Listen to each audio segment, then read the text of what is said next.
My name is John Connolly. I work full-time with the Lakota Sioux Indians in the Pine Ridge Indian Reservation in South Dakota, and been involved there for on and off for upwards of 40 years now. The Sioux Indians of the Northern Plains are broken down into three dialects. It's the Lakota, Dakota, and Nakota. I work with the westernmost Sioux, and they speak the Lakota dialect. I'm related to being interested in art, history, nature, the drama of the American West.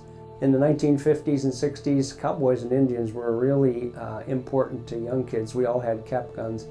And so that really kind of kindled a fire inside of me for an interest in America and the part of America that is the Native American Indians. And so over the years, I started to collect and read about Indians, and of course I've been involved in history for so long at museums that they're a part of it. So it's always been a part of my life for as long as I can remember, being involved in some way, shape, and form of the American Indian.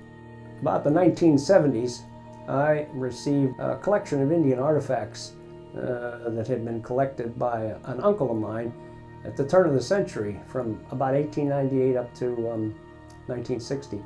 And when I got a part of this collection, it fascinated me with who were the Indians that made these moccasins that used to have little names written inside of them. And I chose to go out west. I wanted to see if I could meet some of the Indians that still lived that made these artifacts. And I did that through the 1970s and 1980s. That was a period in my life, in my relationship with the Lakota Sioux Indians, that I was getting an education.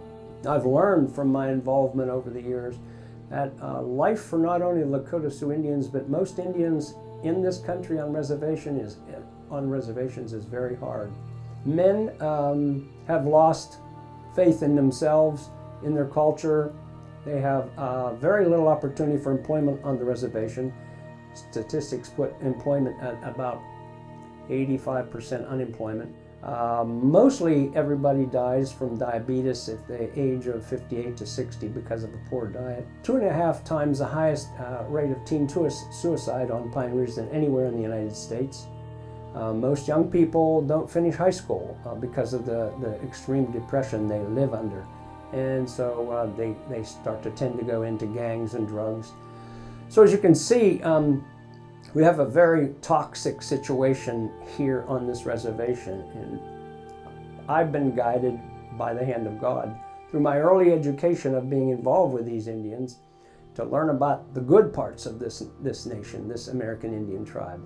So I work on this Indian reservation and run an annual Lakota Children's Summer Art Camp at one of the major grade schools. And that is designed to have a joining together of Native people and non-Native people.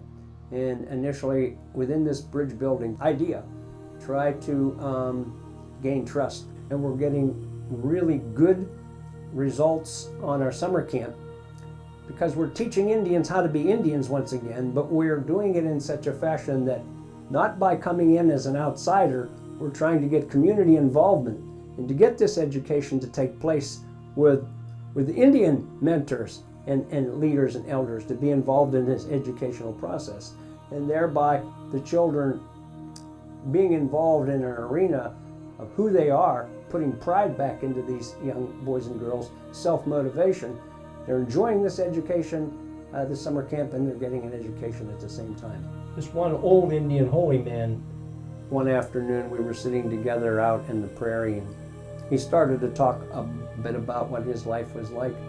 And although he is a leader, he explained that, it's hard to get up every day and be motivated because of the pain and suffering we live under. But he said, one of the reasons the people respect you is because you come to a place where nobody wants to go to. And he said, you do it year after year after year after year. And he said, we really respect that. For a long time, I used to embrace my own interests. I used to like to drive Corvettes and Ferraris and spend a lot of money on Gucci and Louis Vuitton things, but I changed that midstream, and now I take that money and I'm trying to learn how to understand that life is not about me. Life is about what I can do, what I can contribute into other people's lives who can't help themselves. The feeling I get from a story like that, from an Indian who lives in that kind of a lifetime, that lifestyle, that's 10 times more exciting than any Ferrari you're ever going to get in your lifetime.